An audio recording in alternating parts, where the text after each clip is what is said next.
আজি সমগ্ৰ অসম জুবিনময় হৈ পৰিছে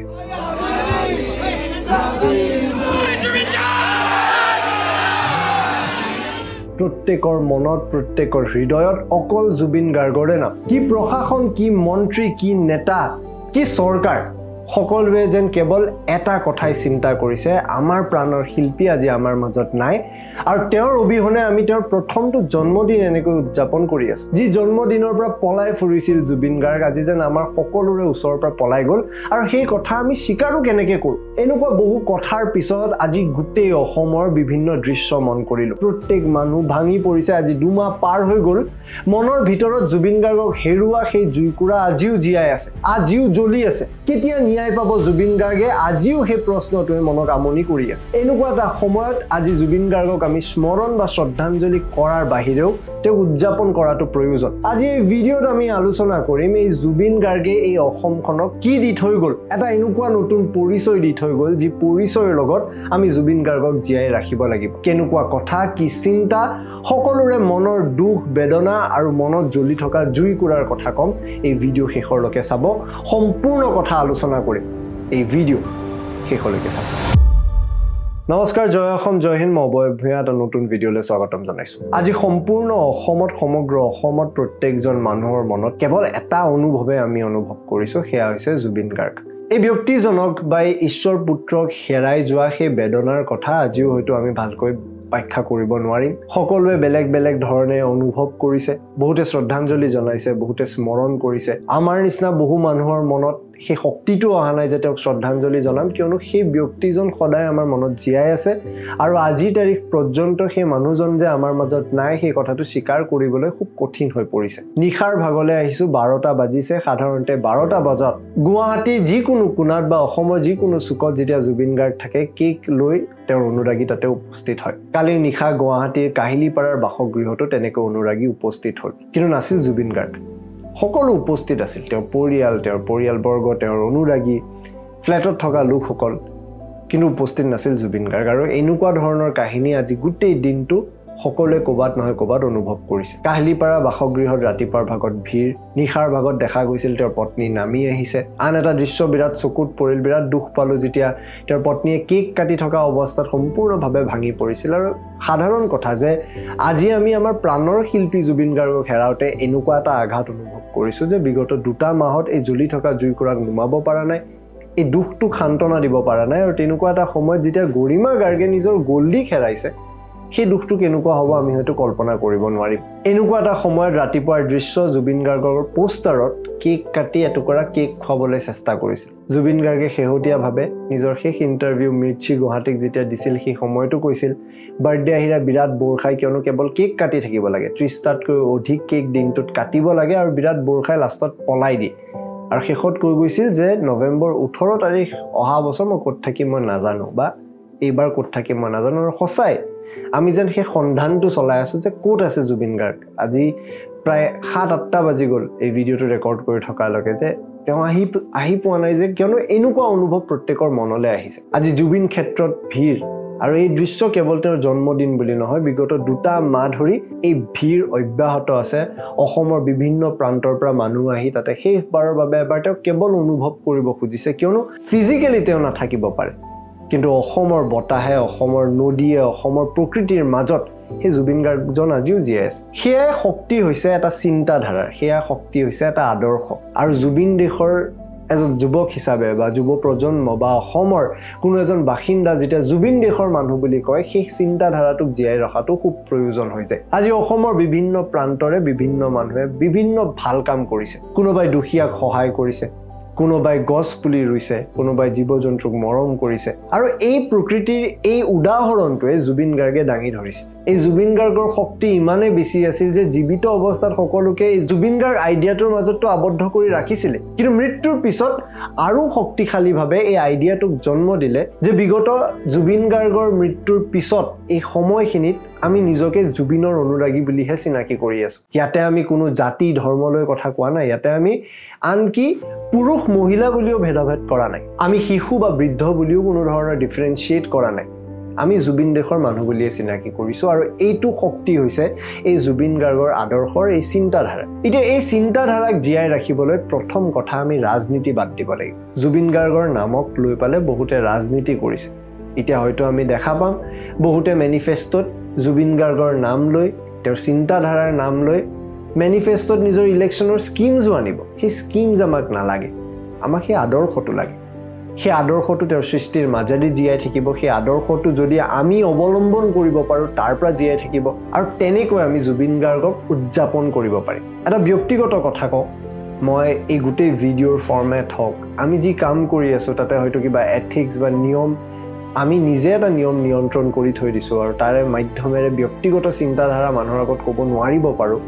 কিন্তু আজি ব্যক্তিগত চিন্তাধাৰাখিনি এই কাৰণে ক'ব মন গৈছে কিয়নো খুব প্ৰয়োজন যে আজিৰ তাৰিখত এই চিন্তাধাৰাবিলাক জীয়াই ৰাখিবলৈ আমি এই ব্যক্তিজনক আমি নিজৰ মনেৰে যেনেকৈ উদযাপন কৰিছিলোঁ আমি তেনেকৈ কৰিব লাগে আজি বহুতে কয় জুবিন গাৰ্গক স্মৰণ কৰিব লাগে শ্ৰদ্ধাঞ্জলি জনাব লাগে হয়তো আমি এনেকুৱা কৰিব লাগে কিন্তু ব্যক্তিগতভাৱে যিজন ব্যক্তিক মই সদায় জীৱিত অৱস্থাত দেখিলোঁ যিজন ব্যক্তিৰ চিন্তাধাৰা অকল উদযাপনে কৰিলোঁ সেই ব্যক্তিজনক হয়তো স্মৰণ বা শ্ৰদ্ধাঞ্জলি জনাব নোৱাৰোঁ তেওঁ কেৱল উদযাপনহে কৰিব পাৰোঁ আৰু উদযাপন কৰা মূল মন্ত্ৰটোৱে হ'ব যে তেওঁৰ আদৰ্শৰ সেই সীমাবোৰ আমি পাৰ কৰি লৈ যাওঁ সেই আদৰ্শত আমাক যি কথা শিকাইছিল তাক আমি আগবঢ়াই লৈ যাওঁ তাৰ প্ৰথমটো যুৱ প্ৰজন্মৰ হ'ব যে অন্যায়ৰ বিৰুদ্ধে মাত মতা বিগত কেইটামান দিনত এই কথাটো অনুভৱ কৰিছোঁ যে অসমত সঁচাই এটা ডাঙৰ ভয়েড এটা খালী এটা অনুভৱ আমি অনুভৱ কৰি আছোঁ এই খালীপনটো এই এমটিনেছটো এই ভয়েডনেছটো এইটোৱে যে ইমান দিনে দীঘলী পুখুৰীৰ নিচিনা জেগাত গছ এজোপা কাটিলেও জুবিন গাৰ্গে মাত মাতিবলৈ আহিছিল কালি যদি তেনেকুৱা হয় তেনেকুৱা এটা শক্তি আমাৰ মাজত নাই যোনে হয়তো সেই মাতটো মাতিব যে যুৱ প্ৰজন্মৰ সেই দায়িত্ব হ'ব যে অন্যায়ৰ বিৰুদ্ধে মাত মতা বহুখিনি কথা আমি আলোচনা কৰিলোঁ আমাৰ শক্তি আমাৰ সীমাও আছে আমাৰ ইমান ডাঙৰ ৰিচ নাই আমি ইমান ডাঙৰ একো হোৱা নাই কিন্তু আমি চেষ্টা কৰি আছোঁ আৰু প্ৰত্যেকজন মানুহে নিজৰ নিজৰ ক্ষমতাত যদি আমি চেষ্টা কৰোঁ এই ডাঙৰ সলনিটো চাগে আমি আনিবলৈ পাৰিম আমি এবাৰ সিদ্ধান্ত লৈছোঁ যে সাধাৰণতে আমি দেখা পাওঁ ডাঙৰ ডাঙৰ ছেটেলাইট চেনেল হওক নিউজ চেনেল হওক তেওঁলোকে এটা মেনেজমেণ্টৰ আণ্ডাৰত বা ছিষ্টেমত কাম কৰে আমাৰ তেনেকুৱা ছিষ্টেম নাই আমাৰ ছিষ্টেমটো এইটোৱে যে আমি ৰাইজে বিচৰা কথাখিনি ক'ব পাৰোঁ আমি বিগত কেইটামান বছৰ ধৰি এই প্ৰচেষ্টা হাতত লৈ আজি আপোনালোকৰ কাষত এনেকৈ কথা ক'ব পাৰিছোঁ আজি সেইকাৰণে সিদ্ধান্ত লৈছোঁ যে আমি এটা ফোন নম্বৰ মুকলি কৰিম যে অসমৰ যিকোনো প্ৰান্তত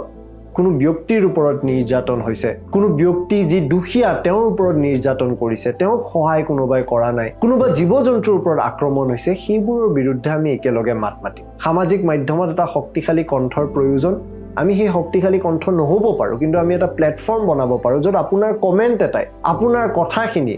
আপোনাৰ অঞ্চলত হোৱা ঘটনাখিনিক যদি আমি উপস্থাপন কৰোঁ তাৰ পৰা হয়তো চৰকাৰে কিবা এটা একশ্যন ল'ব সেয়েহে আমি এটা নম্বৰ মুকলি কৰিছোঁ যদি আপোনালোকৰ অঞ্চলত কিবা এনেকুৱা অন্যায় দেখিছে আমি একেলগে মাত মাতিম দ্বিতীয়তে শিক্ষাৰ মাধ্যম আমি অসমত দেখিছোঁ শিক্ষাক লৈ আলোচনা কম হয় শেহতীয়াভাৱে বিহাৰৰ নিৰ্বাচনত দেখিলোঁ যে শিক্ষাক লৈ কোনো ধৰণৰ ৰাজনৈতিক আলোচনা নহয় আৰু মোৰ বিশ্বাস 2026 নিৰ্বাচনৰ পূৰ্বেও শিক্ষাক লৈ ৰাজনীতিৰ মুদ্দা নিয়ন্ত্ৰণ নহয় বা সেই কথাক নিৰ্ণয় নকৰে আলোচনা পুনৰ আমি কৰিম আঁচনিৰ কথাত আলোচনা পুনৰ আমি কৰিম ডিৰেক্ট বেংক ট্ৰান্সফাৰৰ জৰিয়তে কোনে কিমান টকাৰ বেনিফিচিয়াৰী পাই আছে সেয়া ৰাজনৈতিক অংক কিন্তু সমাজৰ অংক ইমান বছৰে ইতিহাস খুলি চালে বা জুবিন গাৰ্গৰ ধাৰণাটো চালে শিক্ষাই মূল মন্ত্ৰ আছে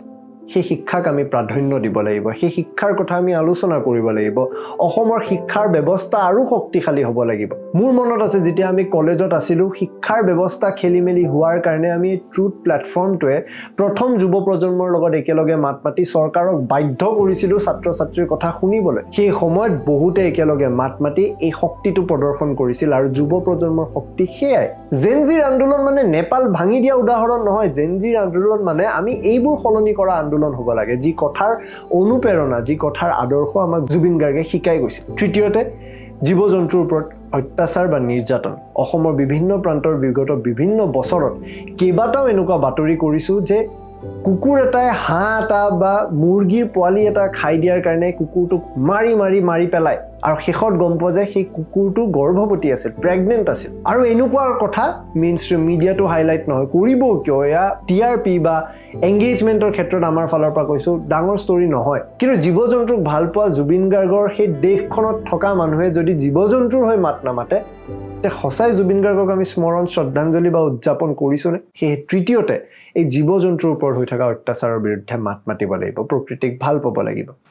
শেহতীয়াভাৱে দেখিলোঁ গুৱাহাটীয়ে ৩২৭ কোটি টকা খৰচা কৰি পেলাই এটা খুব ধুনীয়া ব্ৰহ্মপুত্ৰ ৰিভাৰ ফ্ৰণ্ট বনালে খুব সুন্দৰ গুৱাহাটীৰ দৃশ্য ড্ৰোনৰ পৰা আৰু সুন্দৰ দেখে কিন্তু শেষত গৈ সেই ৰিভাৰ ফ্ৰণ্টৰ বাহিৰত পেকেটৰ টোপোলা সেই ষ্টৰিটো কৰিলোঁ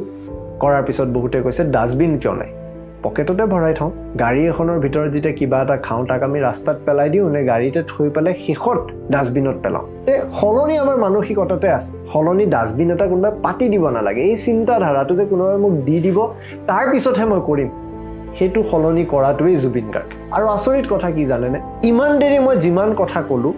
এই কথাবিলাক শুনাত বৰ ধুনীয়া মই কৈ থকা সময়টো অনুভৱ কৰিছোঁ যে মই কৈহে আছোঁ এই কথাৰ প্ৰেক্টিকেল ইমপ্লিকেশ্যন নাথাকে আচৰিত কথা এয়াই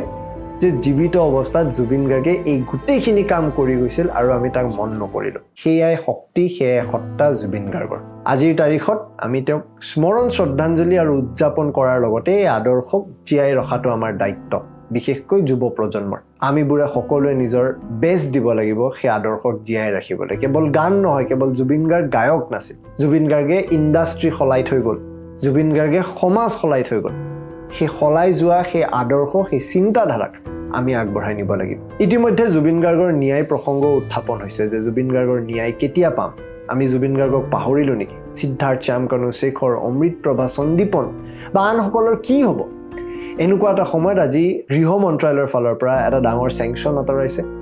BNSSৰ আণ্ডাৰত ছেকশ্যন 208 অৰ্থাৎ এটা ক্ৰিমিনেল অফেন্স যেতিয়া এটা ফৰেন সইলত কৰা হয় এখন বিদেশত কৰা হয় তাৰপিছত একিউজজনক যেতিয়া ভাৰতত ট্ৰায়েল কৰা হয় তাৰ বাবে কেন্দ্ৰীয় চৰকাৰে তাতে হস্তক্ষেপ কৰিব লাগে এই চেংচনটো আঁতৰাব লাগে ইতিমধ্যে আজিৰ দিনটোত জুবিন গাৰ্গৰ জন্মদিনৰ দিনাখনে আচলতে এই হস্তক্ষেপটো কৰি পালে এই চেংচনটো আঁতৰালে এতিয়া ট্ৰায়েল কৰা সম্ভাৱনা বাঢ়িছে পাৰিব লিগেলি লগতে SITৰ ফালৰ পৰা 10 তাৰিখটো ডেডলাইন বান্ধি পালে সেই দিনাখনৰ ভিতৰতে চাৰ্জশ্বিট দাখিল কৰা সিদ্ধান্ত লৈছে আজি মুখ্যমন্ত্ৰী ডক্টৰ হিমন্ত বিশ্ব শৰ্মা ডাঙৰীয়া লণ্ডনৰ পৰা